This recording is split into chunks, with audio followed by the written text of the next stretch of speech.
19 number তারকিব জাইদুন আলিমুন। জাইদুনটা হচ্ছে মুবতাদা, আলিমুনটা হচ্ছে জাইদুন মুবতাদার খবর। মুবতাদা খবর মিলে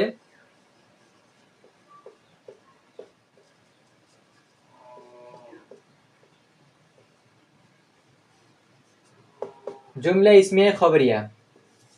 এই যে আমরা তারকিবটা করলাম, এই তারকিবের কায়দাটা এখানে এরকম যে জাইদুন আলিমুন, জাইদুন শুরুতে আমরা যে শব্দটা দেখতে পাচ্ছি সেটা একটা মারেফা অর্থাৎ নির্দিষ্ট শব্দ। এরপরে যে শব্দটা দেখতে পাচ্ছি আলিমুন, একটা অনির্দিষ্ট শব্দ। আলেম, কে আলেম? এই মারেফার পর অর্থাৎ নির্দিষ্টের পর অনির্দিষ্ট মানে মারেফার পর নাকেরা হওয়ায় এখানে মুবতাদা খবরের তারকিব হয়েছে। মুবতাদা খবর মিলে জুমলা ইসমিয়া খবরিয়া। এই যে তারকিবটা করলাম, এই তারকিব অনুযায়ী এখানে বাংলা অর্থ হবে এরকম যে জায়েদ আলেম। কেননা আমরা মুবতাদা খবরের মধ্যে জানি যে মুবতাদার অর্থ আগে আসে, খবরের অর্থটা পরে আসে, যার কারণে এখানে অর্থ হবে জায়েদ আলেম। যেমন